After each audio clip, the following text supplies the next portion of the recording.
Hey guys, this is Justin. Hello and welcome to another video. So I've spent a few videos now talking about things in Star Wars that I think are goofy, whether it was my now famous rival, the AT-PT, or just ships that generally I think deserved a little bit of dunking on. Today, however, we'll be doing the opposite, and I want to talk about some ships from Star Wars that are just my favorite, for whatever reason. Are these all the best ship in their class, or the best designed vessels? Not necessarily, but there's usually something about them that I like, and I sort of imagine if I were to have a ship in the Star Wars universe, it would probably be one of these. Let's start at the low end, the freighter class, and well, a lot of people like the Millennium Falcon. For me, its less famous counterpart, not this one, not the Outrider, the Ghost, is actually a far more interesting and aesthetically pleasing ship. The Ghost was of course a VCX 100 class, which actually got a name drop in Solo, which is kind of cool, also appearing in Rogue One and The Rise of Skywalker, and for me,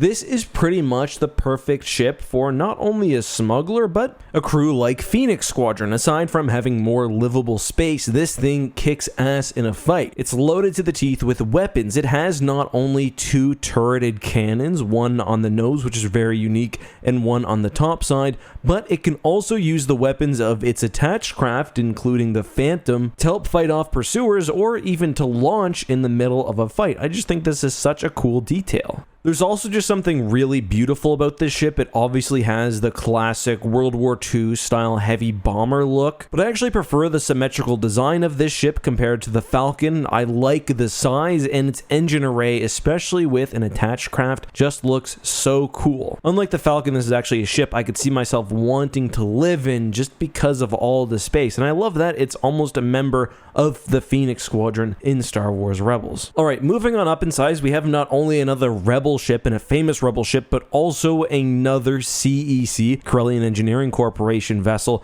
and that is the Cr90 Corvette. Visually, I like this just as I like the Ghost. It's got those massive engines that just scream power. It's got that functional and tough look to it, and it also has the shared feature of being perfect as the base of mobile operations for a small or medium-sized team. In Star Wars Legends, we see Cr90s used like this to great effect. These ships are very, very highly customizable and modular. In the Wraith Squadron books, we get the Nightcaller, which is a Cr90 modified to have a small hangar bay. I really like in those books when they're capturing TIE fighters and basically trying to craft as many small ships into this already pretty small Corvette, and the creative situations they invent to launch ships given the obviously limited space. I also like that Cr90s are ready to just have as many guns strapped onto them as possible, and overall I think it's an exceptionally tough ship for its size,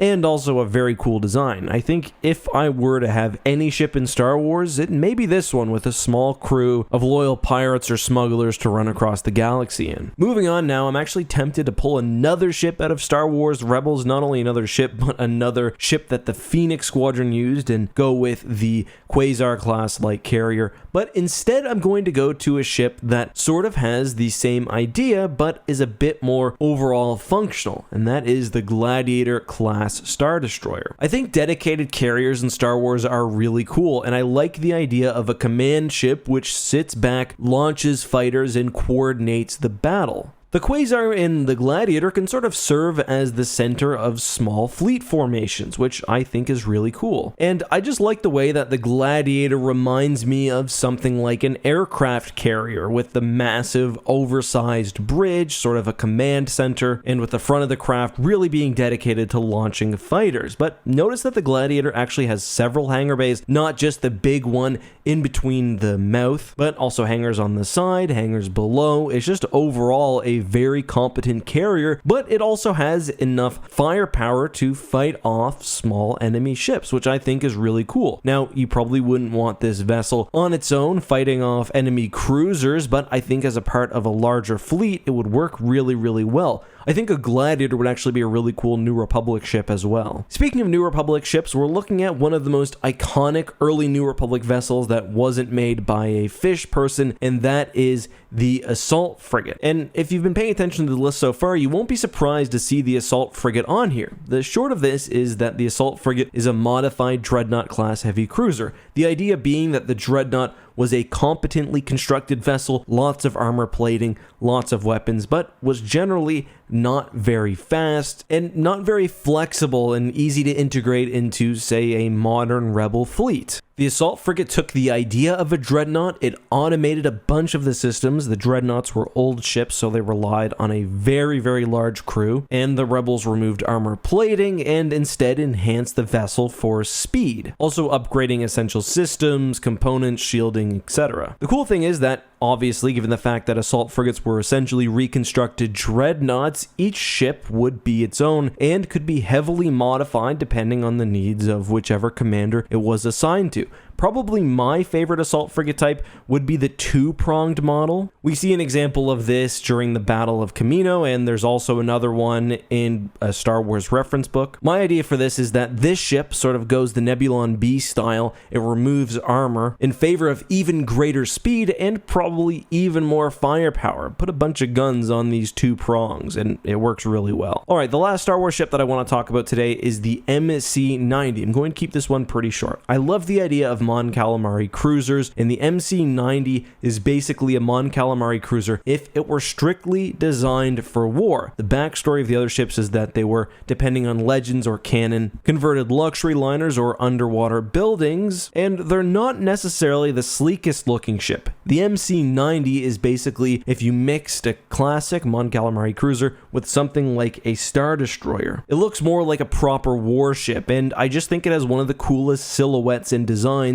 in all of Star Wars, especially as a part of a larger Rebel fleet, or New Republic fleet, I guess. And that's all for today. These are nowhere near all of the Star Wars ships that I love. Obviously, I could talk about that for hours, but these are the ones that came to mind most quickly. And if you're a hardcore fan of my channel, you might be thinking, well, where are the Nebula Star Destroyers? Where are the Endurance classes? I like those ships too, but I don't know. There's something about the ones on this list that kind of connect to me on a kid level. So guys, that's all for today. I hope you enjoyed this video. Until next time, be safe, have a good one, and may the Force be with you.